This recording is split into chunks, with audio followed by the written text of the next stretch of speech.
A Process of Elimination, written by the Seven Saviors. Chapter 12, The Encounter.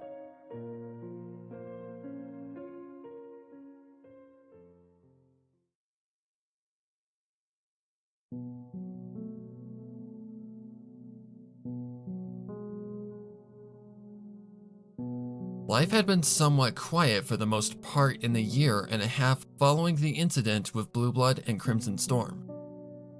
It's quite some time to skip ahead, I'm aware, but honestly, nothing much has really changed for me during that time. At least, when it came to my own inner demons. Frankly, I'd been too afraid to face them and had tried to live my life with my head down, acting as normally as I possibly could, being Celestia's personal protege. Not sure what to do with myself, I did my best to shut out what happened and ignore the twisted dreams that plagued me almost every night.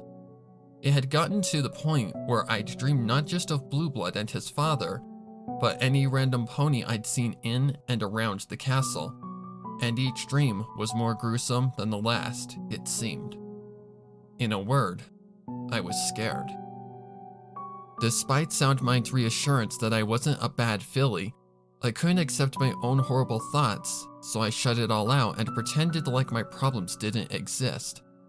With more than a bit of assistance from Soundmind of all ponies, I learned how to keep my emotions in check, and I found that over the next few months, I became fairly good at hiding what I truly felt from others. Surprisingly so, in fact. The psychotherapist still unnerved me, but I can't say I wasn't grateful for his help in the matter. What made things all the easier for me was that ever since my talk with Celestia after that incident, I'd seen neither hide nor hair of Blue Blood the 7th or his right hoof filly Winter Chime.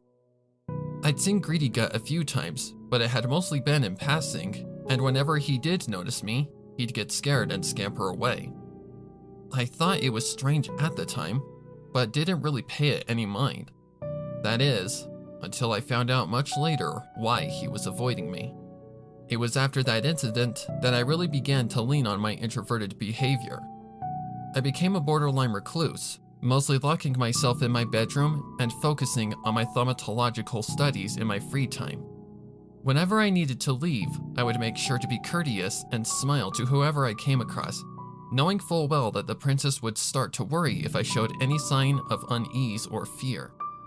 It was why I was able to get away with my reclusive tendencies for so long. Rather than worry that I was distancing myself due to what happened, they simply chalked it up to preferring my privacy over the excessive company of others. I didn't know it back then, but I was effectively creating a mask for myself. A mask that, while far from perfect then, would do wonders in hiding who and what I really was beneath that innocent exterior in the years to come. I'm sure it wasn't normal for a filly of only 10 years to act the way I did, but my circumstances and psyche were anything but normal. Certainly, things had settled down for a time, but things would inevitably start to change for the worse once again after a time. It wasn't until the end of that year and a half of peace that I began to drop my guard somewhat, but I did eventually. It was when I'd started to finally get used to life in the castle, when it finally started to feel like a second home, that my life was once more turned upside down, and I was far from prepared. Just like when I first met Blue Blood the 7th, my new problems didn't immediately make themselves clear. Living in the castle, there was no small influx of visiting nobles. Whether they were there for legitimate reasons regarding the businesses many of them owned, or to try pushing reforms that would benefit them specifically, complain about current mandates in place, or to simply vie for Princess Celestia's favor, or the favor of other more powerful nobles like Blue Blood the 6th, I couldn't seem to escape them. While most of them paid me no attention whatsoever, there were some who remembered what had happened during the exam and would point and whisper. Not only that, but despite Celestia's silence on the matter, word had somehow still gotten around about what happened during the gala. Though most of it was focused on Crimson Storm, and none of it was flattering. The hushed gossip had gotten so bad that I eventually just tuned it all out together. Then came the day I chose to visit the Royal Archives seeking study material for an exam I'd be taking at Celestia's school for gifted unicorns. A decision made by the princess herself. It was completely overcast that day due to a scheduled drizzle that was supposed to last throughout the afternoon and into much of the evening. I remember it well because I spent a good deal of time in my room staring out the window at the sky above while I was lost in thought. I'd moved the desk I normally sat at while I studied next to the window some time ago. It afforded a spectacular view of the rest of the city below the castle, and it was something I could certainly appreciate, even if most of my attention was usually focused on the book I was reading or the paper I was writing. That day was different though. The evening before, just as I was about to turn in for the night, I'd received a visit from the princess, who informed me then that I would be taking another exam and that it would once again take place at CSGU. Naturally, my panic was immediate and overwhelming. Why would Princess Celestia have me go through that again, knowing what happened? Was this some kind of punishment? Did she find out about the twisted persona I myself was trying to hide away from? What could possibly possess her to make such a decision? What if something happened again? These were my immediate thoughts upon hearing the news straight from the pony's mouth. Thankfully, Celestia was quick to assure me that this would be a written exam only, which did wonders for my nerves, until I heard that if I passed, I'd be attending classes there 3 times a week for the next 3 months. The details were still being worked out, but Celestia assured me that I was far enough along in my personal lessons that even with only a couple of days of attendance a week, I'd be more than capable of keeping up with the other students. But if that's the case, then why send me there at all? I already have the best teacher in the world. I had whined to the already exasperated princess. And if I'm already ahead, then why even have the exam? I'm surprised at you, Twilight. Celestia had replied in mock bewilderment. Was it not your dream to get into my school? Didn't you want to rise to the top and graduate as one of the greatest mages since Starswirl the Bearded? I can do that just fine with you teaching me. I pouted in response. You know way more than any pony teaching at the school. Why do I have to go there to learn from teachers that know less than you do? There has to be another reason, right? When Celestia didn't answer right away, and instead shot me a strange look, I began to worry that I might have gone too far with my gripes. Celestia must have noticed, because a moment later, she shook her head and chuckled in amusement. No need to worry, Twilight. The mare said with a dismissive wave of her hoof. The disparity you show between your age and your wit sometimes just never ceases to amaze me, is all. My only response to that was to blink at her in bemusement. I knew what she meant, and the comment made me blush slightly, but I honestly hadn't thought I'd said anything particularly clever. The princess sending me off to her school for lessons taught by ponies who didn't have her extensive font of knowledge and wisdom didn't make any sense to me. That there had to be another motive should have been obvious to any pony. Still, I was right. Celestia did indeed have another motive, and it seemed some of the earlier assumptions I'd had about her worries were wrong somewhat judging by her explanation. But yes, you're right. The princess continued, her smile becoming a little softer and slightly apologetic. There are, in fact, 2 reasons why I'm having you attend the school. The first is that I will be busier than usual these next few months entertaining an ambassador from Saddle Arabia during her extended stay in Equestria. Though I wanted to argue, I couldn't really say anything against that. Celestia was a princess before she was a teacher. She had to be. There were certain duties she had to perform, and many of those duties took precedent over furthering my education. To assume otherwise would not only be selfish, but ignorant. Even as a filly, I understood that much, and that's why I kept my mouth shut. Then Celestia continued, and what she said next made me realize that simply acting like nothing was wrong with me hadn't been enough. I also think it will be good experience for you, the princess said, pulling me across my bed into a loose hug and looking down at me with an expression that oozed both motherly affection and concern. I know you like your solitude, but there are things worth learning that can only be taught by being surrounded by your peers, fools your own age striving to reach the same heights as you. Those kinds of things, I can't teach you, Twilight. And so, I sat alone in my room at my desk the next day, tired from lack of sleep due to stress and unable to focus on my studies. I turned my gaze instead to the murky gray sky above, as if waiting for the answer to my predicament to reveal itself in the clouds. I normally didn't let my mind wander often anymore for fear of where it might take me, but I couldn't help it this time. I couldn't help but wonder what was in store for me. Celestia had been right. Before my disastrous exam, I wanted nothing more than to be a student attending that school. But things were different now. I was different in more ways than one and was afraid of what might happen if I was around others my age. I was afraid of what competition would do to me, and of what I would do. I'd heard that gaining the title of Princeps Magus upon graduation was a battle in and of itself among students. And back then, I was willing to throw myself into that fight if it meant I could reach Star Swirl's level of mastery.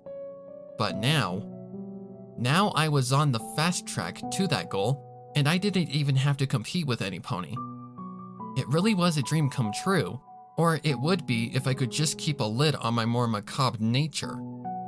As it always inevitably did whenever my mind wandered, the thought of my sickness rose to the surface and began pushing aside my more mundane worries. I grimaced and shook my head before turning my attention back to the textbook I'd been trying to read for the last half hour or so. Truthfully, I'd already read through the entire thing more than once, but I'd figured a refresher couldn't hurt. In truth, I wasn't too keen on passing this test, but that didn't mean I was going to fail on purpose either. I wasn't that kind of pony and refused to be that kind of pony even in these circumstances. I just have to pass and deal with whatever came next. I couldn't let the princess down, and there was no way I could live with the shame of failing a written exam I could have passed with ease. The problem was that I wasn't getting any work done, and this textbook wasn't holding my attention well enough. With a melancholic sigh, I closed the book and floated it back over to my personal bookshelf before hopping off my seat.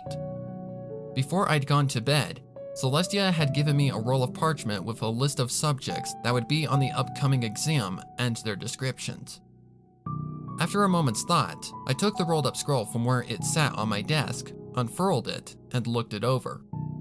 Most of the subjects I'd already studied and memorized completely, but there were still a few topics I had yet to fully grasp, such as transmogrification and crystal-based magic. I furrowed my brow before looking back over to my bookshelf. At a glance, I knew I didn't have any tomes that covered those subjects, at least not in any great detail. There were, however, bound to be textbooks that covered those topics extensively in the Royal Archives. The thought brought a small smile to my face. Normally, ponies weren't let into the archives without good reason, and I was no exception. The Royal Archives, unlike the Grand Kennerlot Library, were home to books deemed too dangerous, controversial, or otherwise classified to be distributed to the general public. Still, being the princess's student did have its perks in what I was allowed to enter, so long as I had a chaperone and it was for my studies. The archives housed more knowledge than anywhere else in Canterlot, and I was happy to have any excuse to enter. Thankfully, I just so happened to have such an excuse floating before me. And so, with parchment in tow and renewed spirits, I practically skipped to the door of my bedroom, pulled it open, and stepped out. Only to literally bump into some pony I hadn't seen in a while and had almost forgotten about entirely. Watch where you're going, you... The other filly I'd nearly bowled over stumbled back before shooting me a glare. A glare that transformed into several different unpleasant expressions in the span of a second when she saw who'd run into her. You. I'm sorry. I'm so sorry. I blurted out as I attempted to recover the scroll I'd dropped with my magic. It was my fault. I wasn't paying attention and... wait. I know you. You're... I blinked and frowned as I suddenly turned my eyes towards the other filly. My eyes widened and my heart sank into my stomach a moment later when I finally recognized the seafoam green coat and burgundy mane done up in a loosely braided bun. Winterchime. She was one of the last ponies I wanted to see again, and seeing her again, the memory of that night in the dungeons flashed through my mind with vivid intensity. Particularly the violent push down the stairs and the resulting pain in my leg. Winterchime's eyes flashed with rage at the sound of her name, so much so that I took a fearful step back. Caught off guard and suddenly on edge, I glanced around to see if Blueblood was nearby, but to my slight relief, there was no pony else in the hall at the moment. I turned back to Winterchime just in time to see the glare slide off of her face and her expression to twist into a half-lidded smirk. The change was so abrupt that I couldn't help but shiver involuntarily and take another step back. Twilight Sparkle. She finally replied in a sickly sweet voice. It's been far too long since we've seen each other. I'd love to catch up, but I have things to do elsewhere.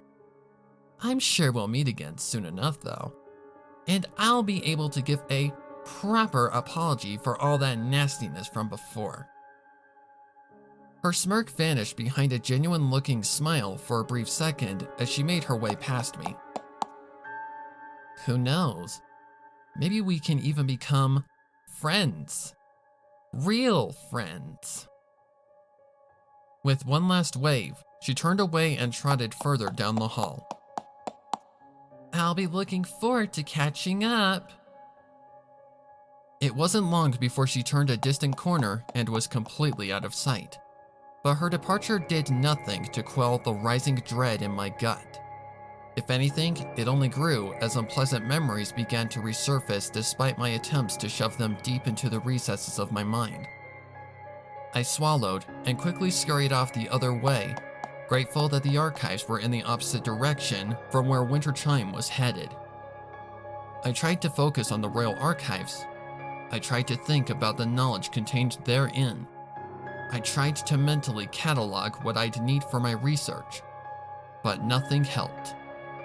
All I could think about was what the near future held and how motivated I'd suddenly become in passing that exam.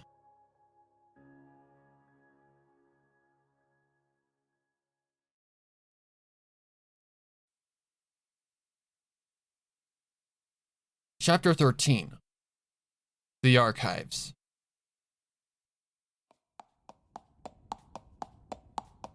My sudden encounter with Winterchime was a shock I had a hard time getting over as I made my way to the Royal Archives. As preoccupied with my thoughts as I was, I'd completely forgotten that I needed a chaperone present before the pony guarding the doors to the archives would even let me in. The Royal Guard and I knew each other by name and face by this point, but rules were rules, and Ironsides was a stickler for said rules. That being the case, all I got when I finally reached the doors to the archives was a stern look and a firm, "Sorry kid, but you know the rules," from the aging Earth Pony Guard. We went back and forth on the matter, but the stallion's stubbornness ultimately won out and I had no choice but to back down. That wasn't before a brief image of a dream I'd had about the stallion flashed across my mind. In my irritation, I let my mind wander and found myself thinking about what I'd done to Ironsides with my magic, one of the archive doors, and his own helmet. Looking back, that dream had been both strange and horrifying. It's ridiculous to think I could do anything like that as I was back then.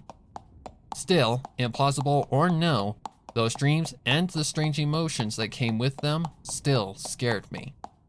It was for that reason that I chose to retreat, hoping the stallion hadn't noticed how pale my face had probably looked.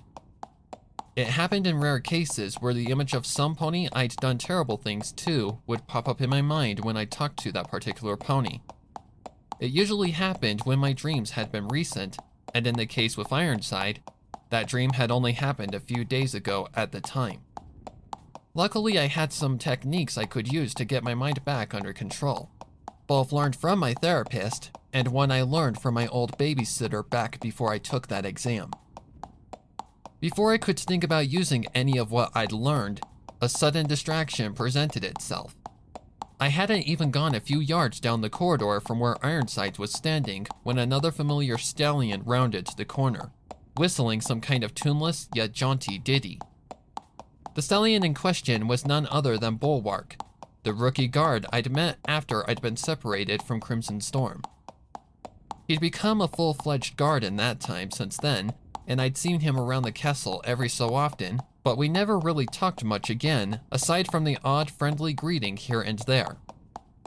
As far as guards went, he was pretty friendly and had a fairly laid-back personality and had somehow only grown over the last year and a half.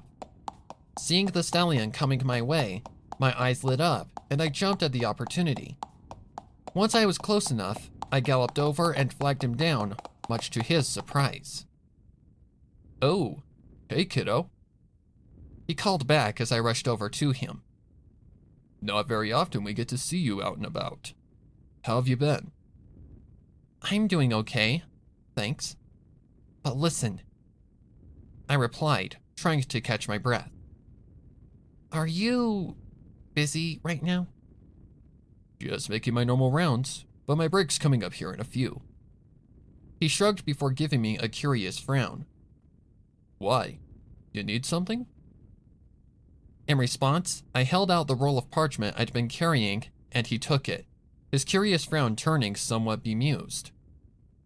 "I was heading to the archives so I could do some research on a few subjects for an exam I have coming up," I explained as the stallion unfurled the scroll and looked over the contents. "But Ironsides won't let me in without a chaperone." "Ah, so that's it then, is it?"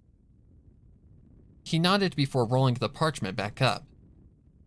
"Well, I'm just about done here, so I don't see any problem keeping an eye on you for a while." "Really?" I asked, taking back the scroll. "Is it okay for you to help me while you're on duty? I mean, I appreciate it, really, and I know I ask, but I don't want you to get in trouble." "Nah, it should be fine as long as you don't spend too much time looking around," he replied with a dismissive wave of his hoof. "Just grab what you need and I'll take care of the chaperone business." Actually, I can't really take books out of the archives," I murmured, staring down at my hooves and hoping this wasn't a deal breaker. "We'd have to stay in the archives while I do my research." Bulwark furrowed his brow in thought for a few seconds before giving a careless shrug. We'll figure something out. Come on, let's go talk to old Ironsides about letting you in."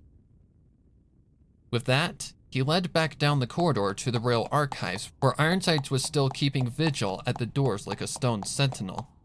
All the while, I silently resolved to try and talk to Bulwark more often whenever I had the chance to see him. There weren't very many Pegasi wandering about the castle. Even within the Royal Guard, the unicorns and earth ponies outnumbered them by a fair margin. In fact, the only other Pegasus I'd gotten to know in the castle had been Crimson Storm, so I was hesitant to get close to another Pegasus in the military. I knew intellectually that they were entirely different ponies with entirely different personalities, but in my paranoid Philly brain, that didn't matter. Still, after having talked to him again and having seen him around and openly conversing with other ponies, he really did strike me as an all-around nice stallion. He was open and sociable, and nothing like Crimson Storm was. So I began to think, maybe it wouldn't hurt to be a bit more friendly. I may have been okay being a borderline recluse, but that was most likely because I was scared of talking to others for fear of what I might think or do. At the end of the day, though, ponies are social creatures who need some pony to talk to every once in a while.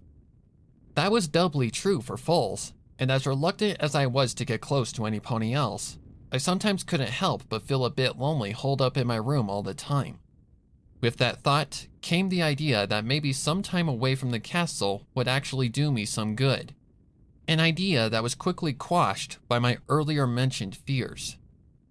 Trying not to think about what going to school would be like, I refocused my attention back on the world outside my own mind. We reached the entrance to the archives, and Bulwark was already talking to Ironsides, who was eyeing me with a look I couldn't quite place. Looking back, I think it might have been worry, but his wrinkled face was so grizzled, and his dark green eyes were so hard that the expression came off as kind of scary instead.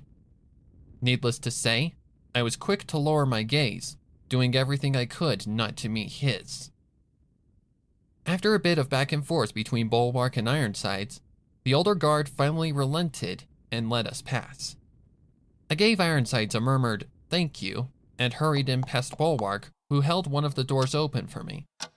There was a strange and nostalgic mix of scents wafting through the massive repository of Equestria's recorded history that always put me at ease. The moment I stepped into the multi-story wing of the castle, all my fears and worries melted away. I was no history buff, but the sheer amount of knowledge contained within the Royal Archives always filled me with a sense of awe and reverence. There were rows and rows and rows of not just tomes, but all manner of carefully preserved documents, old important photographs, all kinds of maps, and historical artifacts. Seeing it all was enough to make me forget about my encounter with Winter Chime and my horrid dreams. It wasn't often that I was let into the archives, but whenever I did get a chance to come here, it always felt like my own personal holy sanctuary. I was so enraptured by it all that I completely forgot about the stallion who made it possible for me to be there that day. An impressed whistle brought me back to reality, and I jumped slightly before turning to see Bulwark cast his own surprised gaze across the expansive space before him. "You know, I've passed this place a bunch of times before, but this is the first time I've actually been inside," he commented. "I heard the Royal Archives were huge, but this is way more than I expected." His gaze fell to where I stood, and he raised an inquisitive eyebrow. "You sure you're gonna be able to find what you need before the sun sets?" "Yep," I replied easily, puffing out my tiny chest with pride. "Ancient Scroll told me about how everything is categorized, and I've more or less memorized where all the tomes and documents related to thaumatology are." "Ancient Scroll?" Bulwark asked with a bemused frown. "Oh, he's the Royal Archivist," I replied as I began to make my way to where I knew my research materials were waiting. He used to be a teacher at Celestia's school and knows all kinds of neat stuff. "Ah, I gotcha." Bulwark nodded in understanding. "Sounds like an interesting guy." "Yeah, he is." I agreed. I haven't talked to him in a while, though. I wonder if he's at the desk today. Before I could get into my research, I needed to check in with the pony sitting at the front desk to get my ID card. The archive ID card was a bit different from a library card in that only certain ponies, usually castle staff, certified scholars, or other ponies whose job specifically required one, could own and use one. The other difference was, like everything else in the Royal Archives, you couldn't take one with you when you left. The cards were stored in a back room behind the front desk, and the pony at the desk would have to retrieve it for you before you could peruse the archive's contents. I was lucky enough to be granted my own ID by the princess herself, despite how young I was, as a gift for passing a particularly difficult test a while back.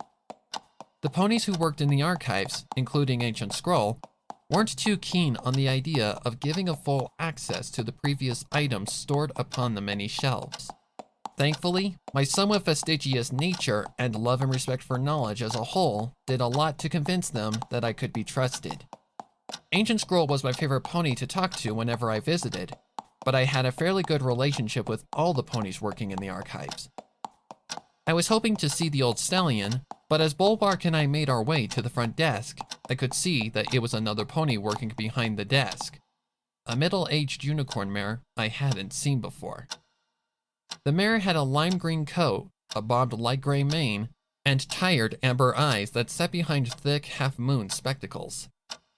By the dour expression she wore, it was clear the mare would have rather been anywhere else but where she was now. Normally the front desk was handled either by a chipper earth pony stallion named Silverclip or the old unicorn stallion Ancient Scroll himself, but neither of them were anywhere to be seen. Instead, I went up to greet this mare whose attention was focused solely on some trashy gossip magazine she was lazily flipping through. I remember being irritated that the mare had chosen to read some boring magazine when there were literally thousands of other far more interesting things to read all around her. Rather than say anything about what I thought, I instead tried to catch her attention. Excuse me? I said, craning my neck up as I came close to the desk. Miss, my name is Twilight Sparkle. I'm here to... I trailed off, noticing she hadn't even bothered to look up from her magazine. I frowned and tried again, speaking a bit louder this time. Ma'am? Hello? I'm here to do some research and I need my... No response from the mare. I didn't want to fault the mare too badly for ignoring me while she was reading, because I knew I had the same problem. That said, I still couldn't help the building irritation of being brushed off by some pony that was supposed to be helping me. Before I had a chance to worry about my irritation turning into something a little more problematic, Bulwark stepped forward and cleared his throat loudly. The mare startled slightly and whipped her head around to face the stallion. Her expression ran the gamut from annoyed to surprised to false geniality. Oh! She exclaimed in an apologetic tone. I'm so sorry, dear. I'm afraid I was rather enthralled with... She gave the magazine a quick side glance before sliding it away. But never mind that. What brings you to the Royal Archives today? Well, I'm so glad you asked. The guard replied before jerking his head towards where I was standing. Believe it or not, it's this young lady here who brought me to the Royal Archives. It seems she has some business with you. The mare finally turned to me, and the moment we locked eyes, she made a face. I wasn't sure what kind, because it disappeared far too quickly for me to make out. Whatever the look had been, she replaced it with an apologetic smile. You'll have to forgive me, dear, she said. I didn't quite see you down there. I called out to you. Twice. I replied flatly. I wanted to complain a bit more, but I chose to ask another question instead. Who are you anyway? And where's Silverclip? He's usually the one sitting here. Him or Ancient Scroll? Something about this didn't sit right with me, but I couldn't quite place my hoof on why at the time. All I knew was that I was getting very bad vibes from this lady. All fair questions, I suppose, the mayor said with a nod. Well, from what I understand, the young stallion has unfortunately left his position to pursue another career path. She gestured to herself. I'm his replacement, you see. You can call me Floral Delight. Wait, what? I cried, blinking in disbelief. But Silverclip loved his job. Why would he quit? I'm sorry, dearie, but I couldn't tell you. Floral Delight shook her head sadly. All I know is what I've heard, As for the Royal Archivist, it seems he's been away on vacation as of a few days ago. His temporary replacement should be here by tomorrow. In the meantime, it's just me and a few of the other assistants here right now, I'm afraid. Vacation? I repeated quietly, my brow furrowing in bemusement. But, well, he has been working here for a long time. I tried to convince myself that it made sense, but something still felt off. Unable to place it, and aware that I didn't have a lot of time as it was, I shook my head and decided to move on. Okay, well, like I said earlier, my name is Twilight Sparkle, and I'm here to do some research. Can I have my ID, please? Twilight Sparkle, you say? You seem awfully young to have an ID. Floral Delight frowned thoughtfully before stepping away from the counter and towards the door leading to the back room. Bear with me for a bit, would you, dears? I won't be but a moment. A few seconds later, she disappeared into the back room. The moment she was out of sight, Bulwark and I looked at each other, and the stallion spoke first. Hey, maybe it's not really my place to say. He began, lowering his head closer to me and speaking in a near whisper. But the timing seems kind of strange, don't you think? Maybe. I replied just as quietly, and with a good amount of uncertainty. I don't know, but I think I get the feeling that lady already knows me. Really? Bulwark raised his head and stared at the backroom door. You think so, huh? Well, Miss Delight is certainly trying to live up to her name, but to be honest, I'm not exactly buying it. So that was it. We both knew something was wrong, but all we could do was wait for the mayor to come back out with my ID. I had several questions, but I figured it would be better to ask some of the other ponies working here in the archives. I was fairly sure I wasn't going to get any more answers from Floral Delight. Bulwark and I waited for a good 5 or 6 minutes while the mayor searched for my ID, and with each passing minute, I began to grow more worried. Silverclip would have been in and out of the back room in a minute with my card, but this mare had been taking far too long.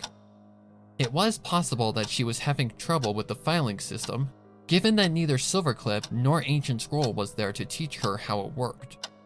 The problem with that was that there were still other ponies who could have helped her to figure it out, and I was sure Silverclip would have taught her before he left.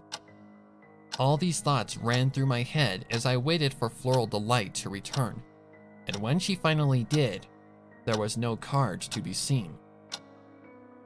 I'm terribly sorry, Twilight Sparkle, was it? She began, taking her place back behind the desk. It appears I have no identification cards under that name. What? I shouted. Of course there is. There has to be.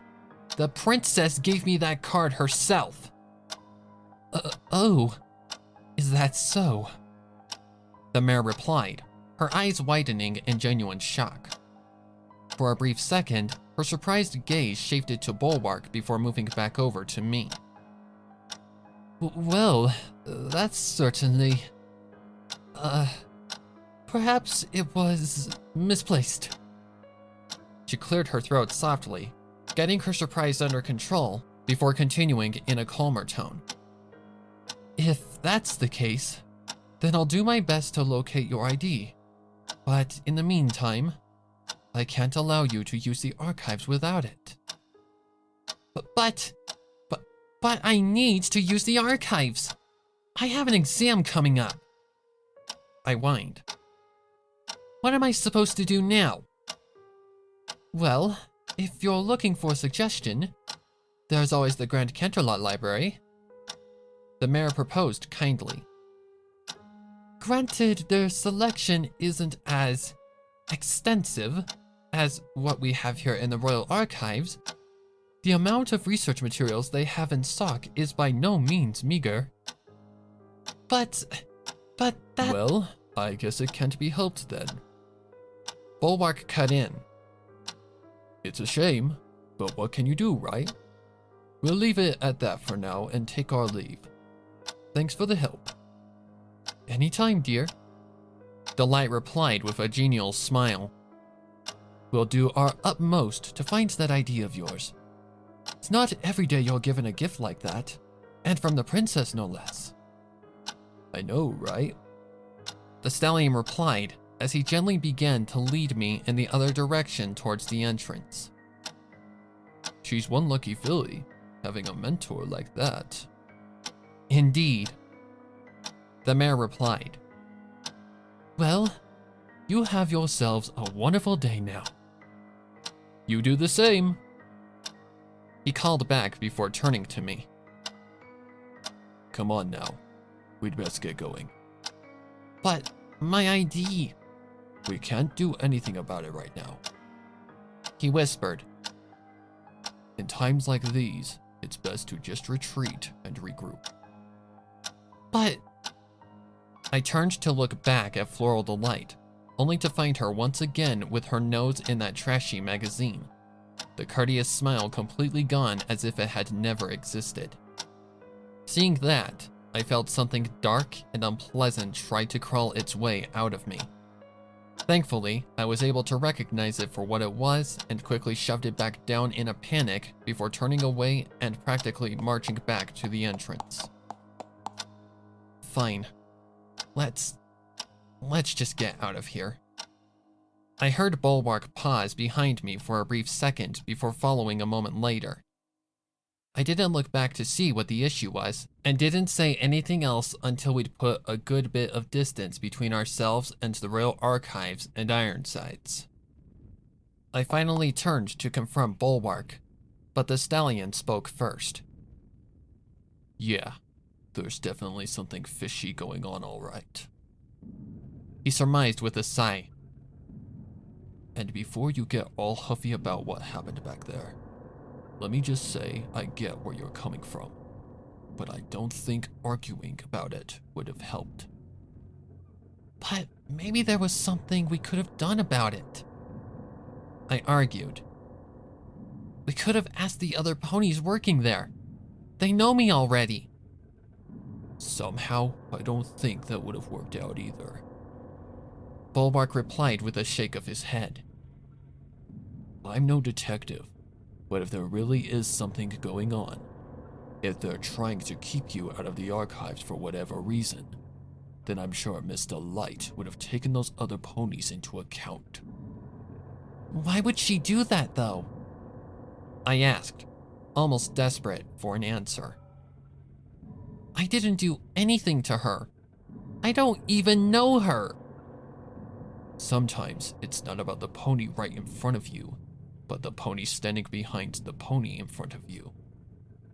He murmured in response, almost to himself. When he saw my look of utter confusion, he chuckled and shook his head again. Look, why don't you take Miss Delight's advice for now? I'll see what I can do about your ID card. Wait, you will? I asked in surprise. But don't you have to go back on duty soon? I'll make time somehow. He waved away my concerns with a hoof. Besides, it's the least I can do after, well... His lazy smile fell slightly, and he chuckled again before turning away and looked back at me from over his shoulder. Just don't worry about it. I've got you covered, little lady. I tried asking him what he meant, but he started off down the corridor, waving back to me one last time. Just make sure you study hard and pass that exam, all right? He called back. You want to make the princess proud, don't you? And with that, he turned a distant corner and was gone. Like Winterchime, I watched him go until he was out of sight. I stood there for a moment, mulling over what had just happened, but in the end, I just left to find Princess Celestia. I wasn't sure exactly what I was going to tell her, but it was true that I still had some studying to do. If Bulwark wanted to help me, then I would leave it up to him. After my encounter with Winter Chime and what happened in the archives, I got this deep, ominous sense that life was going to get hard for me again. Ultimately, I decided to double down on ignoring the problem. After all, I just had to pass the exam, and then school would keep me too busy to worry about any potential drama that might come up. That's what I said to myself anyway, whether or not I actually believed it was another matter entirely. And what's more, my successful attempt to hide my twisted emotions back in the archives did nothing to stop the dreams I had about Floral Delight later that night.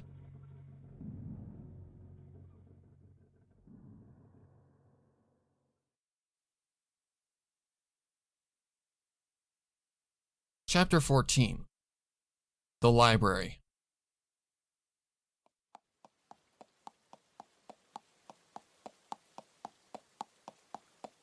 With my ID missing and no other viable avenues left to me for the moment, I had no choice but to inform the princess of my situation and intentions to find another chaperone willing to take me into the city.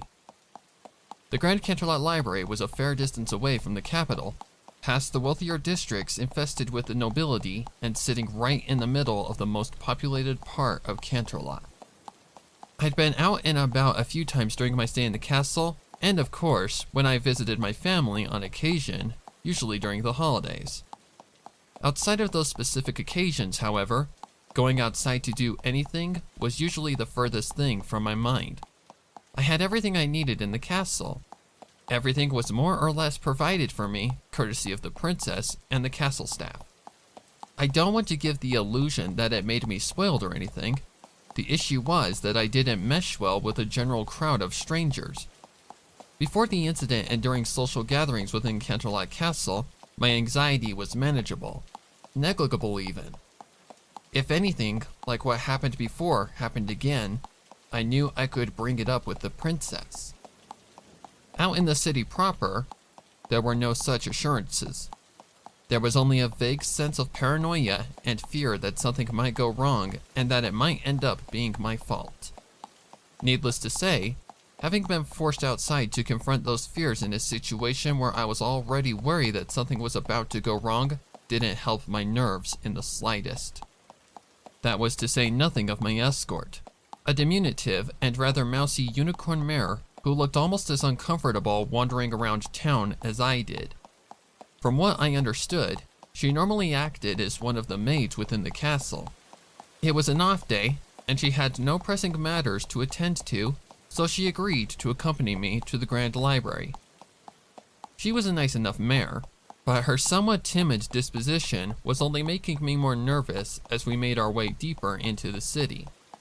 The soft rain pattering against our umbrellas as we walked, fairly soothing though it was, did little to quell my unease. Though I couldn't quite shake the nameless apprehension, we thankfully managed to wade our way through the crowded streets and make it to the library without incident.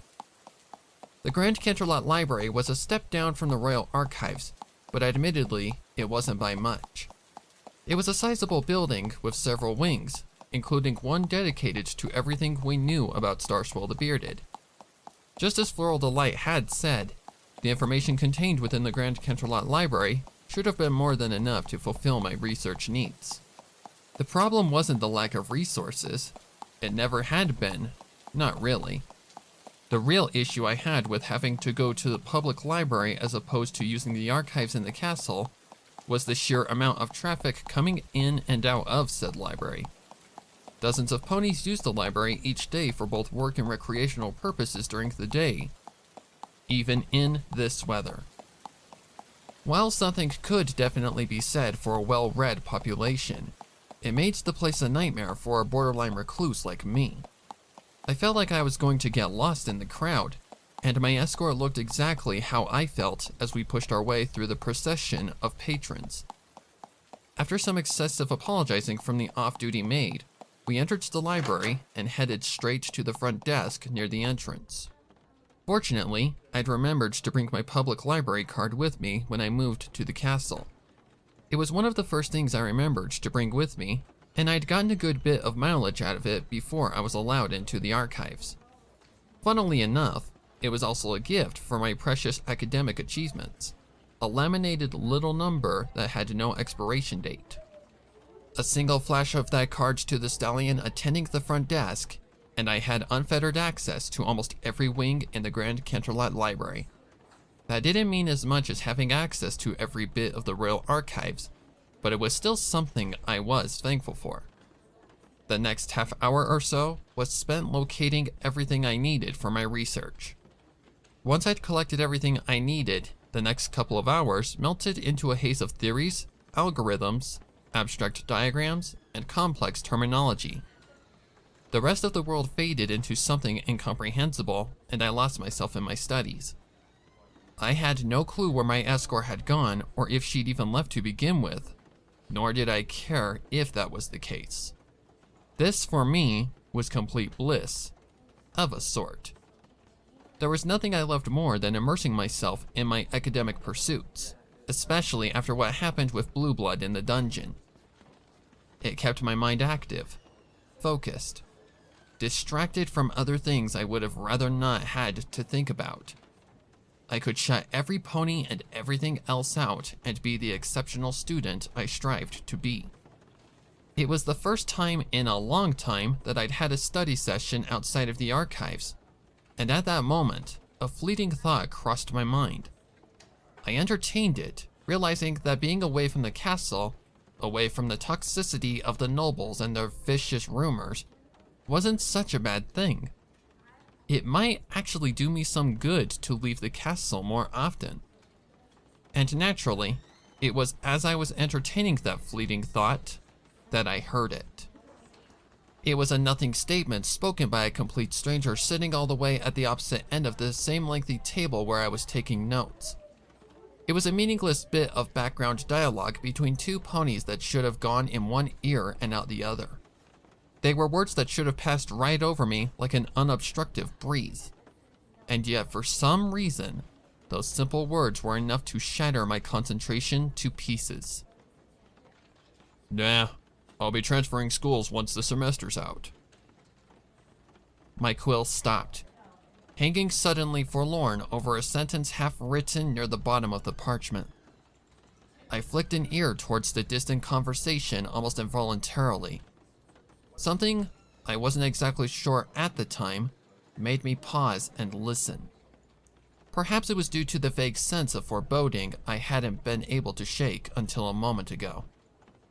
The unicorn who'd spoken seemed to be a student in his teenage years. Not a colt anymore, but not quite a full stallion just yet.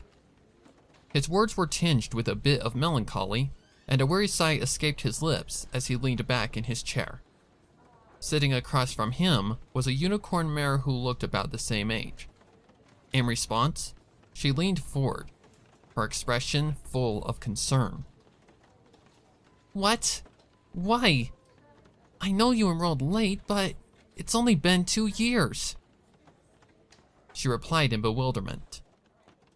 If it's about the curriculum, I know some pony who can help. My older brother works as a part-time tutor. He can... It's not about the curriculum, Azalea. Well, not entirely anyway. The stallion interjected with raised hooves. That's part of it, but it's mostly my mom. Your mom? The mare replied, more bemused than before. I thought she was all for you going to CSGU. She even paid the additional tuition for enrolling mid-term. Yeah, well, that was before the whole exploding magical filly thing. He sighed. You know how overprotective she is. After that mess, I practically had to beg her to let me stay this long. And there it was, a fear I'd nearly forgotten about. a fear hidden somewhere deep in the back of my mind. The fear that if I went out somewhere, I might run into some pony who recognized me from the incident. Other concerns had buried it somewhat, but I had never quite gotten over the guilt of what happened during the exam. The princess had assured me that she'd take care of the issue regarding what happened back then, but I had my doubts. Having just heard what I did, I felt those doubts turn into certainty. The incident hadn't been forgotten by the public. Even if the teachers didn't say anything, there was no chance in Tartarus that the students wouldn't.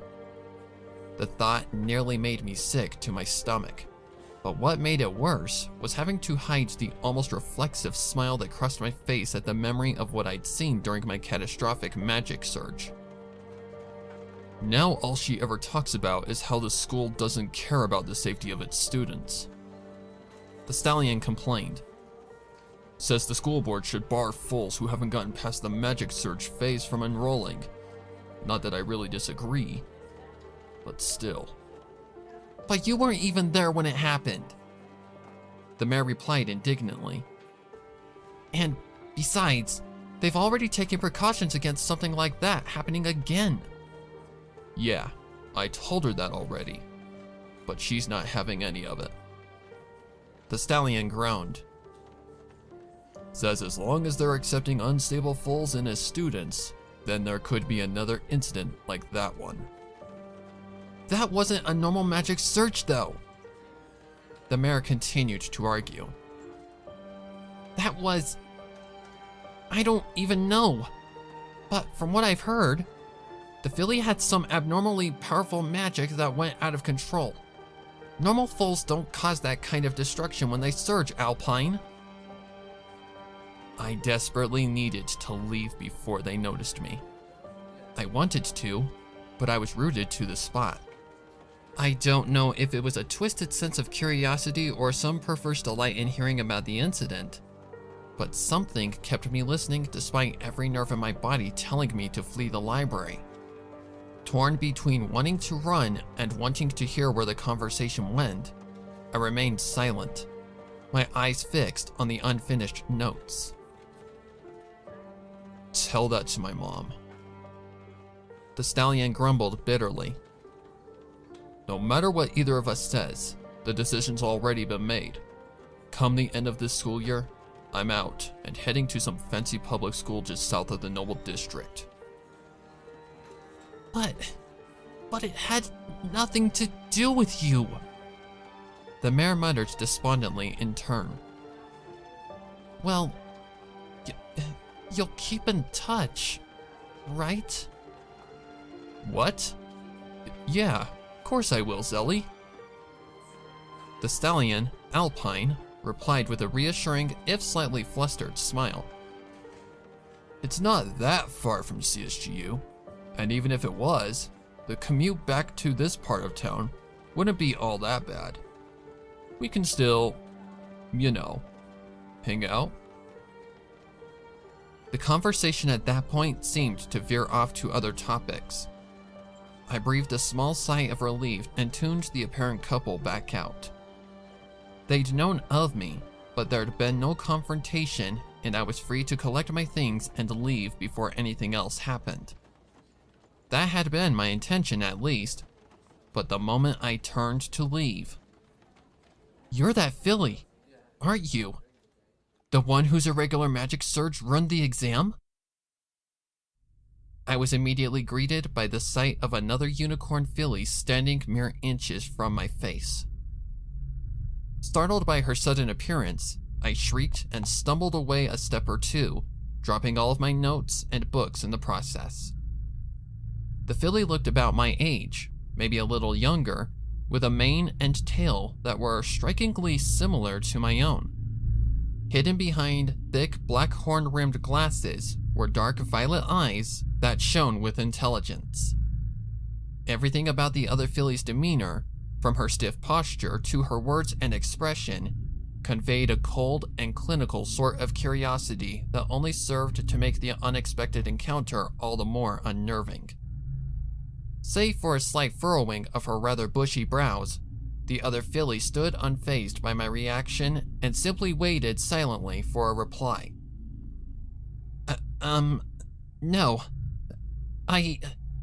How did you... I was there. At the exam, I mean. The filly interjected, cutting off my clumsy, unprepared response. With a flick of her horn and a bright grayish glow, she gathered up all the notes and books I'd dropped as she spoke. I was actually next in line to take it after you. I saw the whole thing. You did? I asked in a panicked near whisper. I did. She replied simply. She motioned for me to take my things, and reluctantly I did, though my hesitation went ignored as she continued to speak. It was quite a fascinating spectacle, to say the least, though I have to say, I wasn't expecting to ever actually meet you face to face like this. Having taken my things, I didn't really know what else to say. I was mortified, terrified, and the forwardness of this filly, more than anything, put me at a complete loss for what to do. I opened my mouth to make some kind of response, when I suddenly got the eerie feeling that I was being watched. I turned, and sure enough, the two older students from before had stopped their conversation and were eyeing us. Eyeing me. I couldn't gauge either of their expressions from where I was standing, but there was a sudden shift in the atmosphere that I didn't like. No doubt, my outburst had caught their attention, and I was almost certain they'd heard my exchange with the filly. With that conclusion in mind, I finally decided to make my exit. I'm sorry. I quickly stammered, pushing my way past the surprised filly.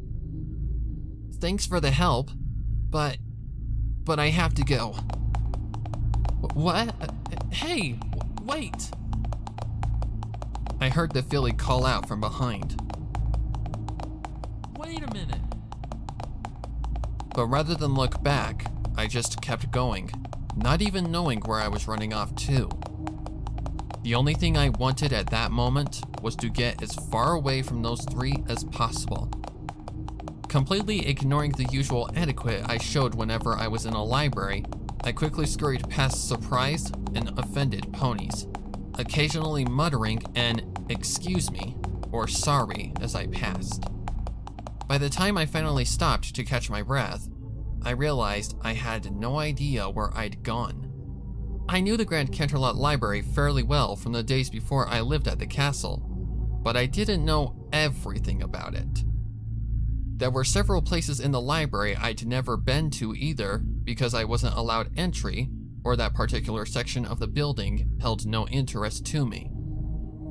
It was in one of those sections that I wound up, surrounded by countless bookshelves full of unfamiliar books. Looking around, I couldn't see any other ponies in the immediate area, and the silence was oddly pressing. I was reminded heavily of the empty corridor that led to the abandoned dungeons. The memory of it made me shudder slightly as I turned this way and that, trying to find out where I'd come from. Wait, please, just hang on a minute. A cacophony of panting and wheezing and the clop of hurried and uneven hoof steps against the carpeted floor caught my ear and made me turn, my eyes wide with a mix of panic and surprise. A short distance behind and getting closer with each moment was the bespectacled filly from before. Her glasses had gone askew, and her face was positively shining with sweat, but she didn't stop. I wasn't exactly an athletic pony to begin with, but I wasn't on my last legs like the other fillies seemed to be. The idle thought that the filly was even more out of shape than I was crossed my mind, but I quickly discarded that in favor of the situation at hoof. What? What do you want? I cried, taking another step back as the filly stumbled to a stop in front of me. If it's about the exam, I'm sorry. I didn't mean to. It's not about the exam. The filly panted warily. She paused and hung her head for a moment as she desperately tried to catch her breath. Okay, well, it kind of is, but just give me a second. I was unsure of what to make of the situation as a whole, but looking at the worn-out filly and taking in her words, it didn't look like she'd chased me down to antagonize me. If anything, it seemed like she had something important to tell me. My curiosity grew just a bit more, and rather than take the chance to run again, I chose to wait. It was, sometime in the near future, a decision I'd both come to cherish and regret in equal measure. Your name is Twilight Sparkle, right? I flinched at her question. Yes, but how do you know my name? She let out one last winded breath before straightening up and adjusting her glasses. When she spoke again, it was in that same clinically cold tone of curiosity as before. My name is Moondancer, and if you don't mind, I'd like to pick the brain of the filly whose magic surge single-hoofedly turned the thaumatological community on its head. Chapter 15. The Filly. Moondancer wanted to pick my brain. This filly, who had watched me spontaneously raise a dragon to adulthood and nearly destroy an entire school with my magic search, wanted to know what made me tick.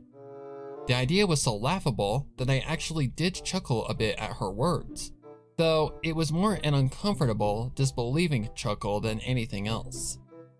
Looking back, I'm sure she wasn't trying to sound like some obsessed stalker, but at the same time, that's about all I could think when I heard that.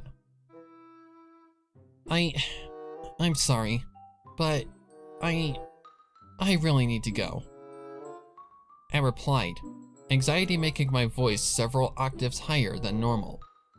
I racked my brain for some kind of excuse to leave, and thankfully, it didn't take me long to find one. I got separated from my chaperone.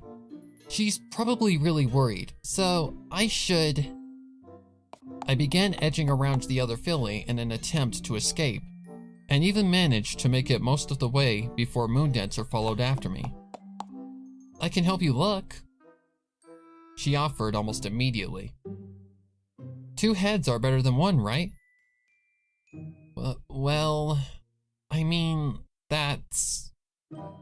I felt like the saying didn't exactly apply here the way she probably meant it to, but she didn't seem to care either way. The bespectacled filly seemed to lack any kind of self-awareness, brushing off my admittedly subtle attempts to remove myself from her presence. Given my self-conscious and diffident nature, I couldn't simply tell her to just get lost and be done with it.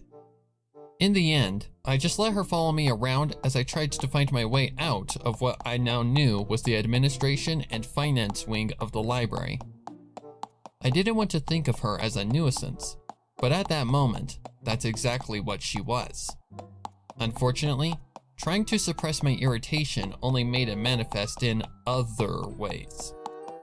As we made our way back to the main area, Moondancer, too busy trying to get my attention, hadn't been paying any heed to where she was going and bumped into one of the taller, wider, heavier bookshelves. In reality, nothing happened and the bookshelf didn't even budge an inch, but in my head, I didn't quite see it that way. What I saw was that same bookshelf toppling over like a massive domino on top of the inattentive filly. What I heard was a startled cry and a sickening crunch, followed by a long and gratifying silence. It was only one instance, and the image was nowhere near as vivid as what happened with Crimson Storm, but it did wonders to ease both my anxiety and aggravation.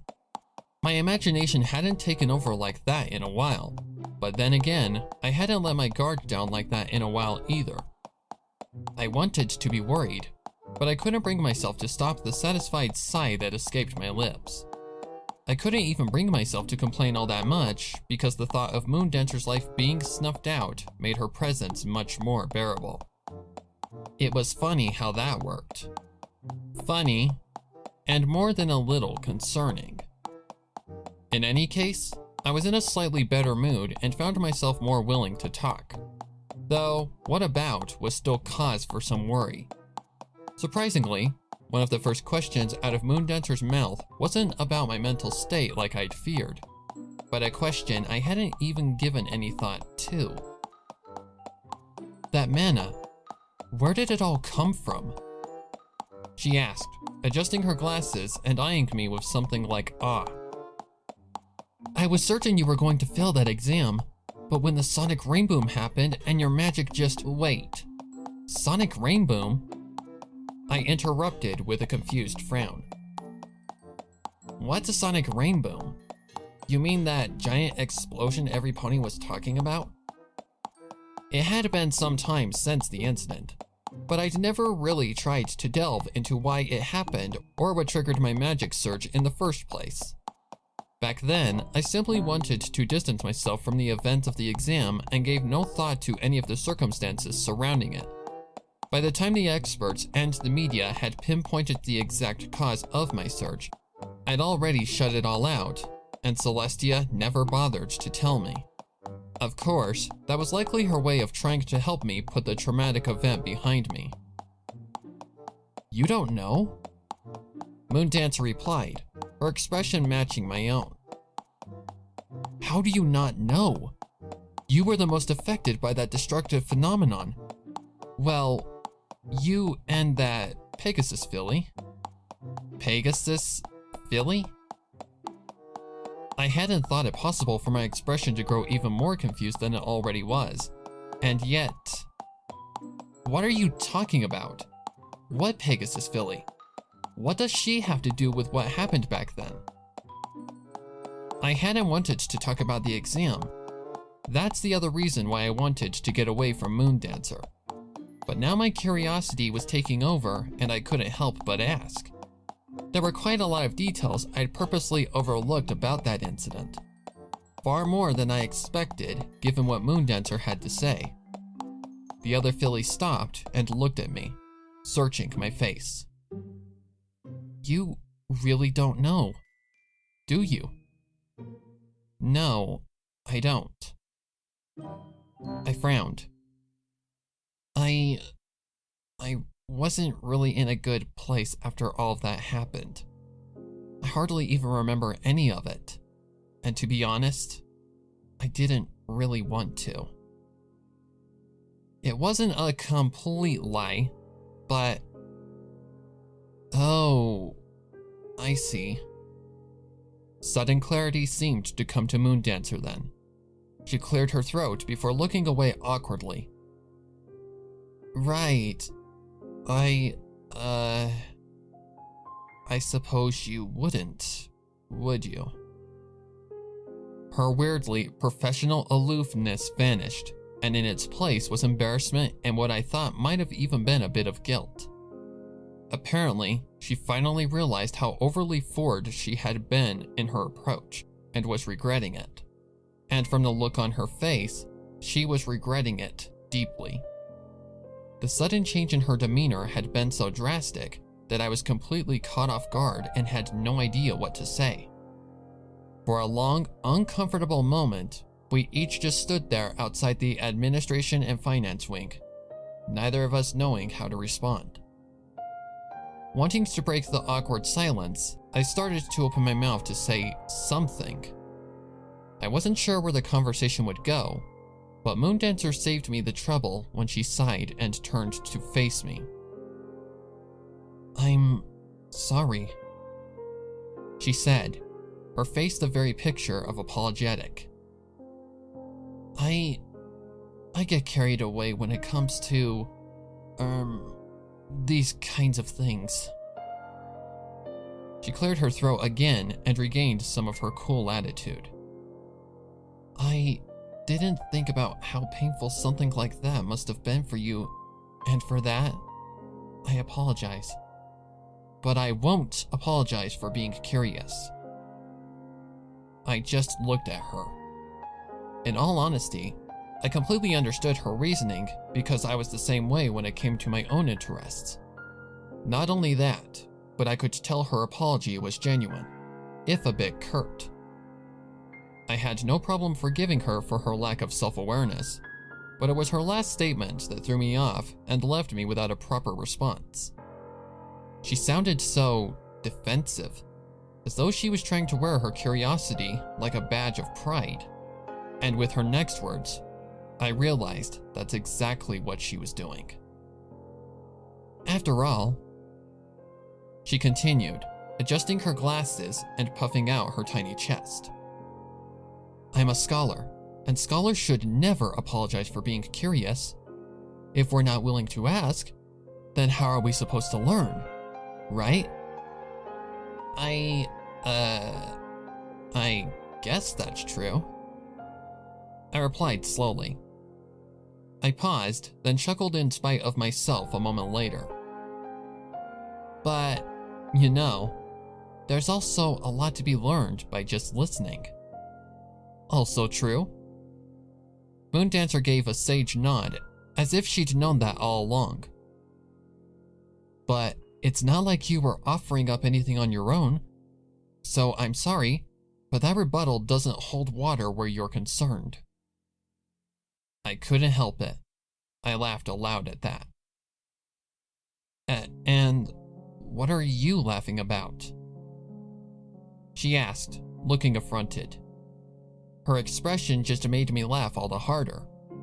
It got to a point where I was starting to draw attention to myself, and I quickly got it under control. I shook my head and motioned for the two of us to continue walking. I'm sorry, I replied, still chuckling a little. I don't really know what came over me, but I know what you mean. I can get carried away too sometimes, so I can't really blame you. Not completely, anyway. I was too young to understand why Moondancer's words and attitude made me laugh then. I realize now that it was because she was just like me in a lot of ways, just a little more impatient to who she thought she was meant to be. As a filly, it was something I only understood at a subconscious level, but that was enough. Even if I couldn't pin down the exact reason, it was enough for me to make a connection to who I thought would be the first real friend I'd ever had beyond my brother. Talking to Moondancer became a lot easier at any rate. Oh, well, I'm glad to hear it. Moondancer replied, and her next words and expression became uncertain. So, you don't have to answer if you don't want to, but my magic during the exam? I guessed. I can't really tell you where it all came from, but the princess says a magic surge like that, while rare, isn't as uncommon as you'd think among unicorn foals. Really? Moondancer asked, intrigued. And wait, you said the princess. When did you hear that from the princess? I don't remember her saying anything like that at the exam. Oh, well, I hesitated, then smiled awkwardly. She came to visit me after I woke up in the hospital. She wanted to let me know everything was okay, and we started talking and yeah. Again, it wasn't a complete lie. Celestia had been to visit me in the hospital, but that conversation hadn't happened until much later when I'd already become her protege. I hadn't initially meant to lie, but something at that moment told me not to tell her the whole truth. Somewhere in the back of my mind, it felt like it would have been a bad idea, so I said nothing about my teacher-student relationship with Princess Celestia. Huh. Moondancer replied after a thoughtful pause. Well, if any pony would know, it only makes sense it would be the princess. And I guess statistically, there would have had to have been similar cases at some point in the past. She shook her head and smiled a slightly envious smile. Still, you're pretty lucky. What with the princess coming to see you personally and all? Yeah, I said before changing the subject. But anyway, you still haven't told me about that Pegasus and the... what did you call it? A sonic rainboom? Right, the sonic rainboom. Moondancer nodded. I don't know all the details, but apparently there was this race happening in Cloudsdale. She then proceeded to tell me all about how this Pegasus filly flew so fast she caused a sonic boom. Evidently, she'd managed to tap into the mana in her veins to build up extra speed, and when she broke the sound barrier, all that mana got released in one huge burst, thus the sonic rainboom. There was more to it, but that was essentially the basic outline of the working theory crafted by thaumatological experts. Supposedly, it was a phenomenon that only happened maybe 2 other times in history, a feat so rare that it had slipped into legend.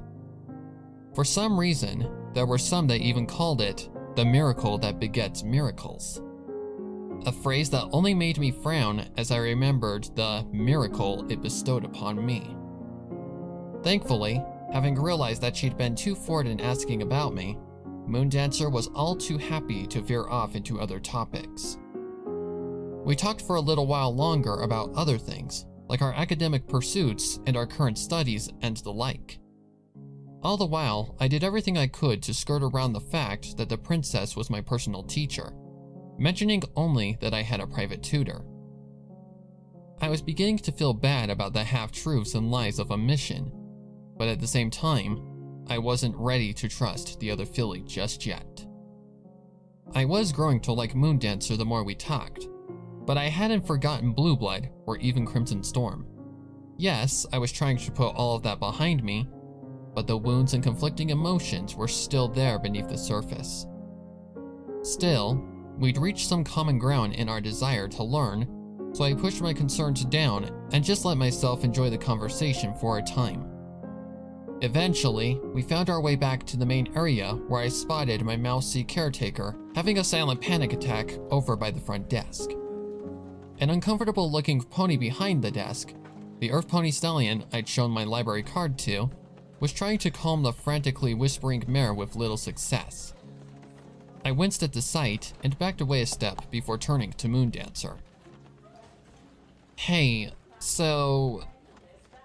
I nodded towards the off-duty maid. That mare over there? She's the one I came here with, and it kinda looks like I should be getting back. Huh? Moondancer followed my gaze and grimaced at the distraught mare.